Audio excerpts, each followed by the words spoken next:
Jeudi 28 février 2019, la dernière édition du mois sur Zaïre TV, le sommaire.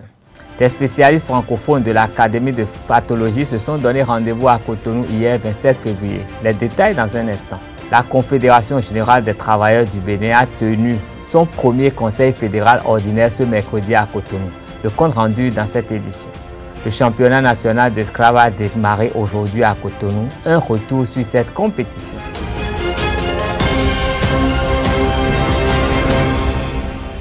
Mesdames et messieurs, bonsoir et bienvenue à cette édition. Les 15e journées de la division Afrique francophone de l'Académie internationale de pathologie ont débuté hier mercredi 27 février 2019 à l'Infosec de Cotonou. Ce congrès est organisé dans le but de trouver des solutions et d'échanger sur les véritables défis d'une pathologie au Bénin. L'événement a connu la présence de plusieurs spécialistes de la santé venus de toute l'Afrique francophone. Ils réfléchissent pour pouvoir accorder plus de visibilité à l'anatopathologie au Bénin. Un reportage signé Marcel Fandi. Henry Ford a écrit « Se réunir est un début.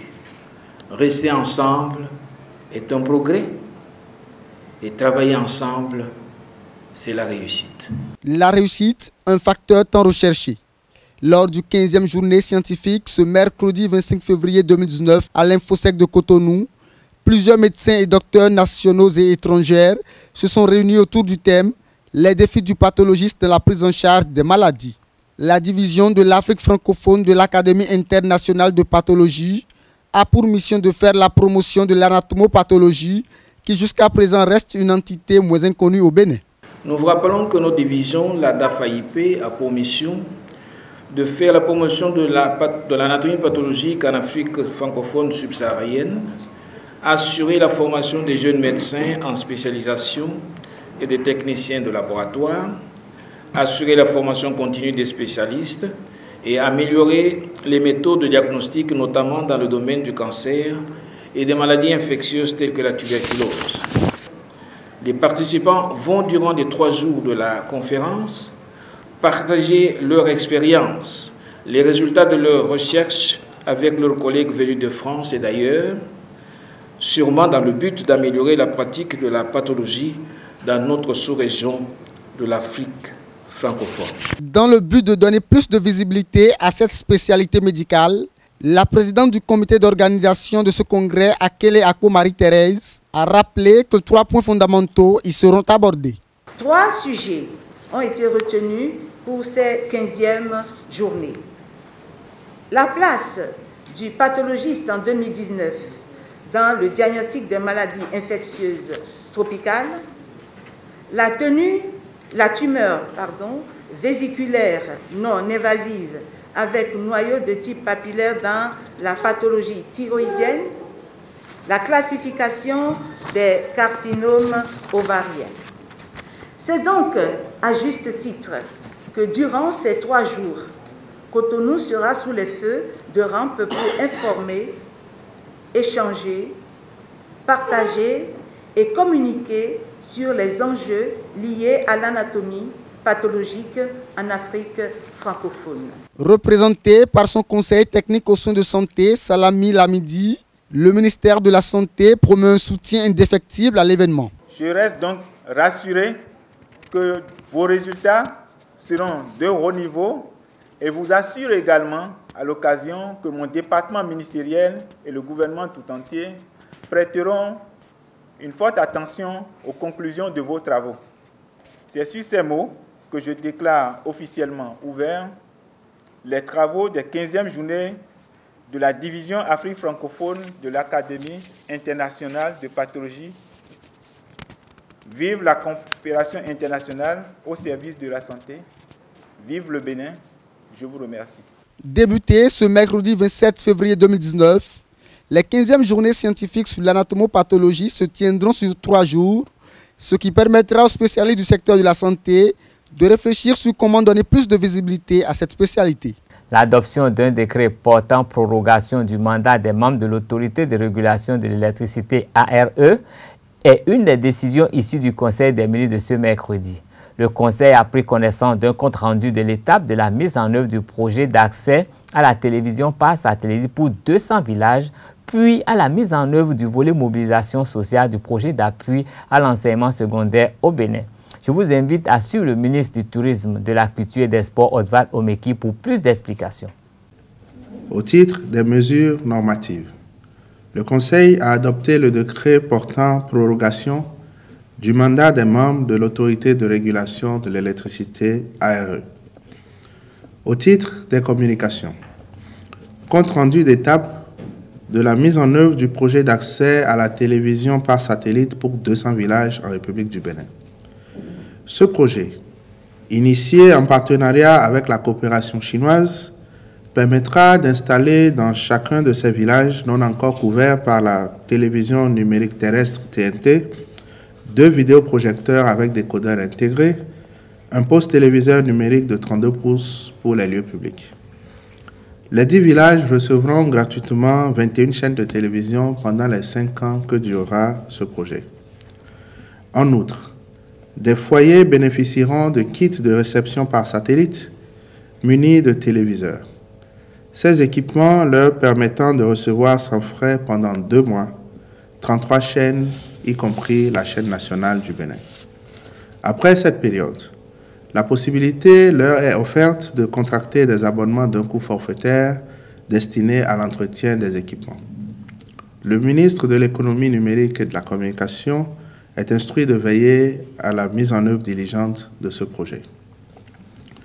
Mise en œuvre du volet mobilisation sociale du projet d'appui à l'enseignement secondaire au Bénin. Conformément aux dispositions de la Convention de financement, signée le 2 juillet 2015 entre l'Agence française de développement AFD et la République du Bénin, les organisations non gouvernementales Aide et Action et Plan Bénin, spécialisées en éducation au niveau national et régional, ont été retenues. Elles sont chargées de la mise en œuvre du volet mobilisation sociale au profit de la communauté éducative dans la gestion des établissements publics des départements de l'Atakora, de la Donga, du littoral et de l'Atlantique, zone d'intervention du projet. Leur rôle consistera notamment en l'information, la sensibilisation et la formation aux objectifs de l'intervention et au suivi des travaux des écoles, en lien étroit avec les comités de gestion des établissements COGES, incluant les associations ou clubs d'élèves. La dynamisation et le renforcement des COGES sur la gestion participative au collège, à savoir élections démocratiques, mise en place et renouvellement des cadres de concertation et d'animation des élèves, et l'entretien ou la maintenance des infrastructures. La sensibilisation des parents à la scolarisation de tous les enfants. La mise en œuvre d'activités de lutte contre la violence, les discriminations basées sur le genre et la création d'un environnement protecteur pour les enfants, particulièrement les filles et les minorités ethniques. Le Conseil des ministres a également fixé les prix des produits pétroliers pour le mois de mars et a procédé à plusieurs nominations au ministère de la Justice et de la Législation sur proposition du ministre et après avis du Conseil supérieur de la magistrature suprême. Une fois encore, recevez le ministre du Tourisme, de la Culture et des Sports, Oswald Omeki. Fixation des prix des produits pétroliers pour le mois de mars 2019. En application du mécanisme d'ajustement des prix, au titre du mois de mars 2019, les prix se présentent comme suit. Essence, 475 francs le litre. Pétrole, 535 francs le litre. Gasoil, 540 francs le litre. Mélange, 555 francs le litre. Gaz domestique, 525 francs le kilogramme. Au titre des mesures individuelles, sur proposition du ministre de la Justice et de la Législation, et après avis du Conseil supérieur de la magistrature, les nominations ci-après ont été prononcées. À la chancellerie, directeur des affaires civiles, pénales et des grâces, M. Bedolé Jules Rogatien Glagladi. Au Conseil supérieur de la magistrature, secrétaire général adjoint, cumulativement avec ses fonctions au tribunal de commerce de Cotonou, M. Kokou Lana William Carmen Kodjo, à l'école de formation des professions judiciaires, présidente du conseil d'administration, Madame Ginette Afan-Oubo, dans les juridictions, à la Cour de répression des infractions économiques et du terrorisme, CRIET, membre de la commission d'instruction, Monsieur Mathieu Sobabé, à la Cour d'appel de Cotonou, conseiller, Monsieur Ismaël Sanoussi, Monsieur Alain Semassou, Monsieur Dossa Boko, cumulativement avec ses fonctions de membre de la commission d'instruction de la CRIET. Au tribunal de première instance de première classe de Porto Novo, président, Monsieur Florentin Baudou.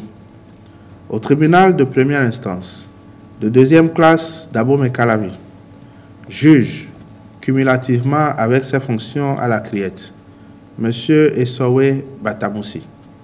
Au tribunal de première instance de deuxième classe d'Abomey, procureur, Monsieur Adjima Khalifa Djimila.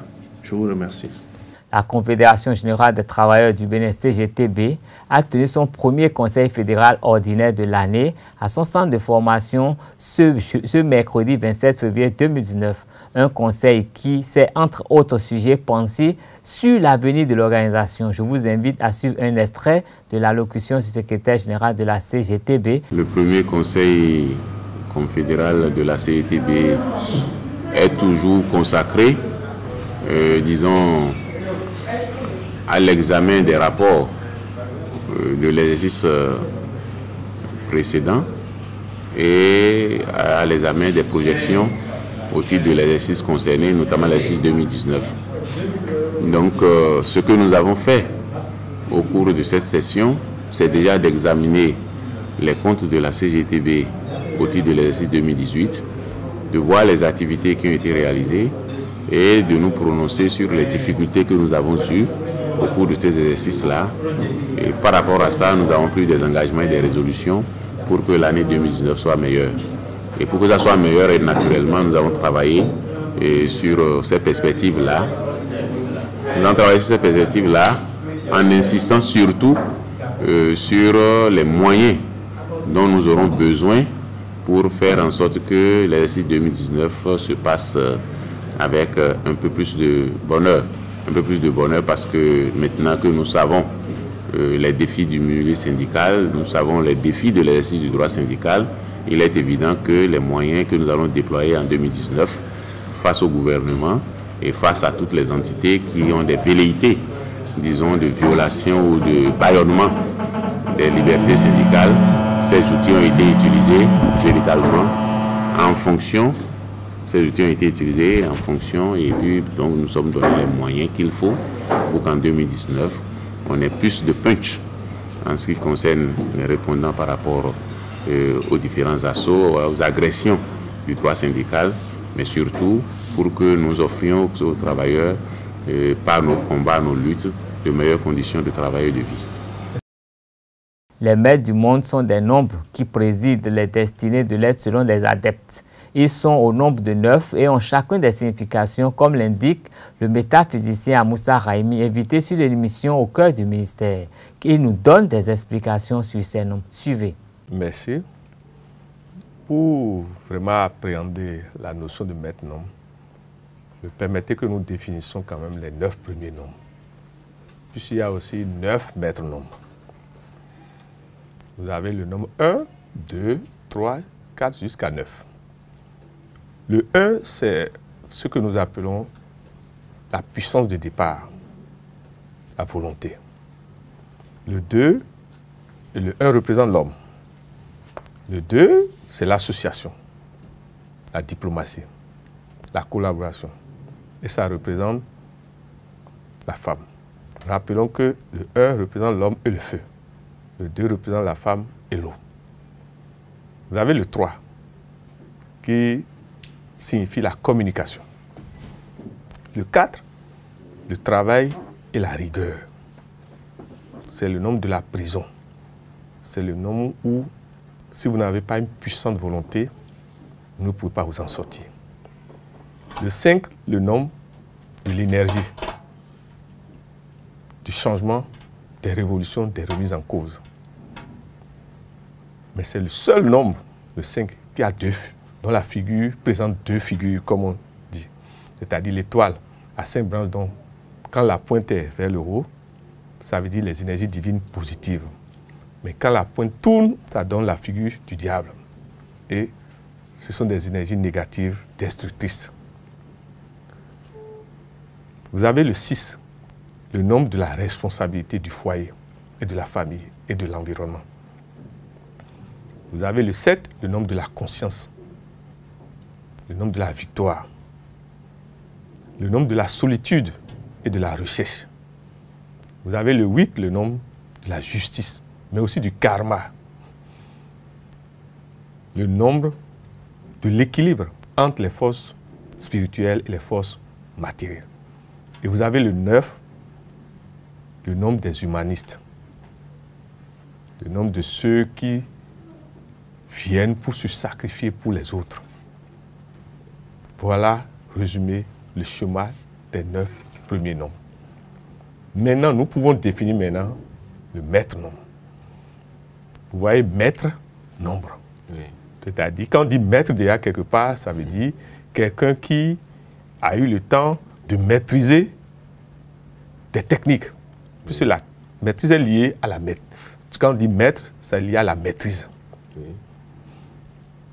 Le maître nombre, c'est lorsque un nombre est doublé par lui-même.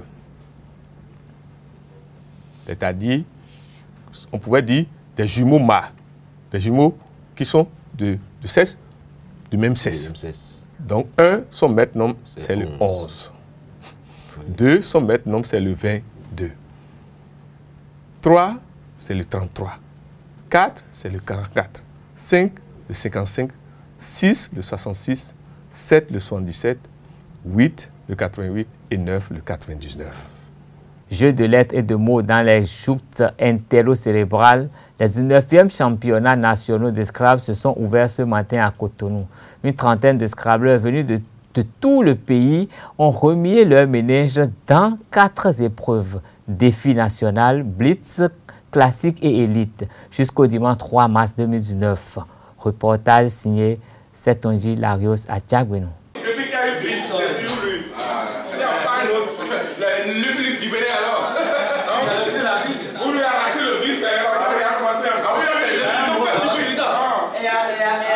C'est dans cette ambiance détendue que les Scrabbleurs béninois ont lancé l'édition 2019 des championnats nationaux. Ces joutes réunissent le gratin du Scrabble béninois provenant de tout le Bénin. Et le président de la fédération, Renaud Roland Couton, en est fier. À l'occasion de cette 19e édition des championnats nationaux de Scrabble, il n'est de fête meilleure que celle où l'on danse accompagné par sa famille et ses proches. Ses proches, cette famille, je les retrouve là aujourd'hui, unis dans une synergie d'action autour d'une passion formidable. Que dis-je? Autour d'un idéal commun, le Scrabble. Et l'évocation de cette idée me remplit d'excitation, comme peut l'être un grizzly en découvrant un miel dans un tronc d'arbre. Pendant 4 jours, les joueurs confirmés à l'image de François-Xavier Adjovi, Hervé Boni et Julien Afaton, ainsi que ceux en devenir, font en découte pour désigner les meilleurs dans 4 épreuves, défi national, Blitz, classique et élite. Après la première partie de la première épreuve, François-Xavier et Julien expriment leur ambition. Il y a 4 titres par rapport aux championnats nationaux de Blitz. J'ai l'habitude de remporter. Et ici à la 5e partie, j'ai venu remporter la première partie de la 5e édition des championnats nationaux de Blitz. J'espère que je vais venir défendre mon titre et je vais m'y accrocher pour pouvoir le défendre vaillamment. D'abord, chercher ma qualification, c'est ça ma première ambition, c'est la qualification d'abord pour les championnats d'Afrique et les championnats du monde. Et maintenant, dans la qualification, il faut que je dégrosse encore. Si mes concurrents me permettent quelques trophées, parce que je les aime bien les trophées. Actuellement, je viens d'entamer cette partie-là un peu timidement. Ça va, je suis sur le podium pour le moment, 3e. Il reste encore 3 parties et je vais essayer de remonter pour atteindre l'objectif. Pour leur part, les néophytes, à l'instar de Kader Toko Oro, venus de Nanti Tengu avec un autre coéquipier, font leur petit bonhomme de chemin avec des ambitions modestes. Ici, nous avons, moi qui ai occupé la première place parmi les deux, j'ai fait un pourcentage d'environ 86%, voilà, pour le premier blitz. Et on compte peut-être faire mieux. Et j'occupe la 14e place provisoirement sur 38 que nous sommes. Et le deuxième est à la 24e place. C'était une première expérience. Et nous allons voir peut-être les prochaines épreuves, comment est-ce que nous allons améliorer cela. Le président de la fédération invite alors sa famille interlo-cérébrale à relever le défi d'une relève de qualité. Amis compétiteurs de cette 19e édition des championnats nationaux, res non verba, disent les latins, des tops et non des promesses, des performances héroïques pour passer à la postérité. Au thème de la compétition, le dimanche 3 mars 2019, les meilleurs vont repartir avec des trophées, des enveloppes financières et d'autres lots. Ainsi se referme cette édition. Merci de votre fidélité à Ezaré TV. Gardez le réflexe www.ezaretv.bj. Bonsoir.